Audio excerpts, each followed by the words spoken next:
पहले आप ये वीडियो देखिए फिर बताता हूँ। भाभी वो मुझे 1700 रुपये चाहिए था, तो भैया ने कहा मेरे पास खुले नहीं है, भाभी से ले लेना। अच्छा, मेरा पर्स देखो वहां रखा है, देना उठा के। नमस्ते। हेलो। खुले तो नहीं है, 2000 रख लो। भाभी इसमें 300 रुपये बचेंगे, आपके लिए मार्केट से कुछ ले आऊँ? नहीं, अभी तो किसी चीज की जरूरत नहीं है, तुम रख लो, काम आएंगे। थैंक यू भाभी। ये कौन था बेटा? उनके भाई हैं, छोटे भाई। सगा? नहीं, सगे नहीं है, मामा का लड़का है। बेटा तूने उसको पैसे क्यों दिए? हमारे साथ रहता है तो मैं ही पैसे दूंगी ना, और कौन देगा। इसका मतलब वो कोई नौकरी वोकरी नहीं करता है? क्या दीदी, मतलब जिया जी इसके सारे खर्चे उठाते हैं, तू ये खुद क्या करता है? अभी वो पढ़ाई कर रहा है, अभी वो जॉब नहीं करता, तो सारे खर्चे वही उठाते हैं इनके। बेटा एक अनजान इंसान तुम्हारे घर में रह रहा है, सारा खर्चा तुम लोग उठा रहे हो? बेटा वो एकदम निठल्ला है। अरे ऐसे निठल्ले इंसान को घर में बिठाना क्या अच्छी बात है? अरे दामाद जी कितनी मेहनत करके पैसे कमाते हैं, ये निठल्ला पड़े पड़े ऐसे पैसे उड़ाता है। अपना सगा भाई होता तो कुछ बात समझ में आ रही है, पर ये तो पराया है ना। सही बोल रहे हो आप मम्मी, इसे ना अपने पैर में खुद कुल्हाड़ी मारना बोलते हैं, अपना घर खुद तोड़ना, जो तू कर रही है। मम्मी आप क्या बोल रही हो, मुझे कुछ समझ में नहीं आ रहा।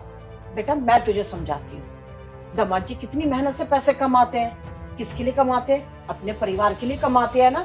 अरे ऐसे लोगों के ऊपर पैसे लुटाएगी तो घर कैसे चलेगा? और तू उठा के पैसे उसको दे देती है।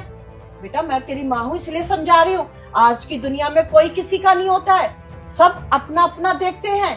और ये भी ना एक दिन ऐसे ही चला जाएगा, टाटा बाय करता हुआ रह जाना फिर तुम। बेटा ये घर ना बड़ी मुश्किल से चलता है, जितने पैसे तूने उसको दिए है ना उतने पैसे तू अपने ऊपर खर्च करती, उसको देने की क्या जरूरत थी? अरे उसको बोल कहीं नौकरी करे, 2 वक्त की रोटी कमाएगा, 2 पैसे लाएगा, उसका भी खर्चा निकलेगा और घर भी चलेगा। यहाँ पड़े पड़े तुम्हारे सर पे नाच रहा है वो। तो बेटा पैसे उस इंसान को देने चाहिए जहाँ से वापस आने की उम्मीद हो, और तू तो अंधे कुएं में पैसे डाल रही है जो कि कभी वापस नहीं आने वाले।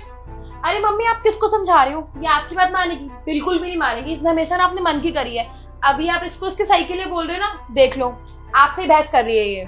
लेकिन मम्मा आप ना टेंशन मत लो, मैं इसकी तरह बिल्कुल भी नहीं बनूंगी, मैं अपने पति का पैसा यहाँ वहाँ बिल्कुल भी नहीं जाने दूंगी। तू मेरी जैसी कभी बन भी नहीं सकती, और एक बात बताऊं, मैं भी तेरी जैसी कभी बनना नहीं चाहती, क्योंकि मैं ना घर तोड़ने वालों में से नहीं हूँ, घर बना के रखने वालों में से हूँ। और आप दोनों क्या बोले जा रहे हो? कब से 1 घंटा हो गया मुझे सुनते हुए।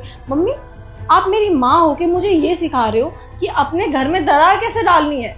एक बात बताओ, अगर सईना मुझसे कभी हेल्प मांगती है तो क्या मैं उसको मना करती हूँ? सईना भी तो काम नहीं करती है ना, लेकिन वो फिर भी मेरे से पैसे मांगती है। लेकिन मैंने कभी नहीं बोला कि तुझे पैसे देने से मेरा क्या बेनिफिट है, मेरे पास तो वापस नहीं आने की, लेकिन फिर भी मैं हमेशा ऐसे पैसे देती हूँ। ऐसे ही वो अपने भाई को देते हैं, और इसमें मैं बिल्कुल भी मना नहीं करूंगी उन्हें, क्योंकि मुझे घर तोड़ना नहीं घर बनाना आता है। मुझे आपसे ये उम्मीद बिल्कुल नहीं थी माँ कि आप अपनी बेटी को ऐसा सिखाओगे कि उससे उसका घर खराब हो जाए। और एक बात बताओ, अब तो चलो शादी हो गई तो मैं इनसे बोल दूं कि आपके पैसों पे सिर्फ मेरा हक है, लेकिन शादी से पहले तो परिवार वालों ने इन्हें पाल पोस के बड़ा किया है ना, इस लायक बनाया है। तो अगर ये कमा रहे हैं और अपने परिवार में पैसा दे रहे हैं तो मैं कौन होती हूँ उनको मना करने वाली? अगर बात ये होती कि ये अपने घर में पैसे दे रहे हैं मुझे नहीं दे रहे हैं तो शायद मैं थोड़ा बहुत बोलती कि मेरे शौक नहीं पूरे हो रहे, लेकिन इन्होंने मेरे लिए किसी चीज की कमी नहीं छोड़ी है, तो मैं कौन होती हूँ उनको बोलने वाली कि आप अपने परिवार में पैसे मत दो। मुझे नहीं लगता कि मेरे ये बोलने से मेरा घर बनेगा।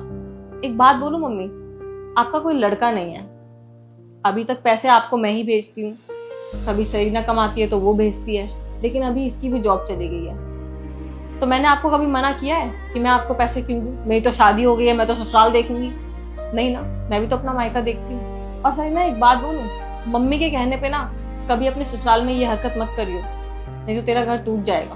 और मैं नहीं चाहती कि मेरी छोटी बहन पे उंगली उठे कि कैसी परवरिश दी है इसके घर वालों ने इसको, ये तो आते ही घर तोड़ना शुरू कर दिया इसने। अगर किसी चीज में प्रॉब्लम हो ना तो मेरे से बात करियो, मैं समझा दूंगी। और मम्मी आप भी ना अपनी ये आदत सुधार लो, क्योंकि आपका कोई लड़का नहीं है, इन फ्यूचर आपको मेरे पास या इसके ससुराल में ही रहना पड़ेगा। और अगर आपकी यही आदत रही ना तो ना ये आपको रखेगी और मैं तो बिल्कुल नहीं रखूंगी, क्योंकि मुझे अपना घर तोड़ना नहीं है। तुझे क्या लग रहा है मम्मी और मैं तेरा घर तोड़ने के लिए बात बोल रहे हैं? एक तो मम्मी तुझे तेरे अच्छे के लिए समझा रही है और जीजा जी के सारे पैसे उस नालायक को दे जा रहे हैं। मैं तेरी खुद की बहन हूँ, तू मुझे पैसे दे सकती है, लेकिन वो तो पराया है ना, अपना भाई थोड़ी ना है। इसमें पराया क्या होता है? वो उनका अपना भाई जैसा है, क्योंकि उनका कोई भाई नहीं है। बचपन से वो दोनों साथ में रहे हैं और वो अपने भाई से भी ज्यादा प्यार करता है अपने भाई से। तो मैं कौन होती हूँ बीच में बोलने वाली? और इसमें मम्मी ने क्या सही बोल दिया, एक बात बता, जब पापा थे तो मम्मी भी तो अपने घर पैसे भेजती थी, लेकिन इनको तो नहीं भेजने चाहिए, अपने भाइयों के पास पैसे भेजती थी। मैंने तो कभी कुछ नहीं बोला। बेटा तू किसे समझा रही है? इसकी समझ में कुछ नहीं आएगा। यहाँ पर आकर अपनी बेइज्जती और करवा ली। अब चल तू घर। सही कहा मम्मी ने, आप दोनों का चला जाना ही ठीक है, क्योंकि आपकी ये बात मैं कभी भी नहीं मानने वाली हूँ और अपना घर कभी नहीं तोड़ने वाली। तो आप लोग जा सकते हैं, मुझे कोई प्रॉब्लम नहीं है। चल बेटा, बहुत हो गया।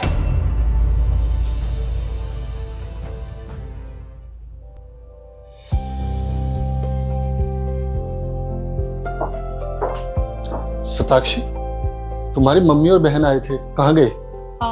उनको कुछ इम्पोर्टेंट काम आ गया था तो जल्दी चले गए आज। अरे यार, मैं तो अंदर शावर लेने गया था, मुझसे बिना मिले चले गए। अरे मिल लेंगे ना नेक्स्ट टाइम, छोड़ो ना, क्या पता कुछ इम्पोर्टेंट काम हो इसलिए। तुम बैठो, चाय बनाओ तुम्हारे लिए। हाँ यार, बना दो। ठीक है, बैठो।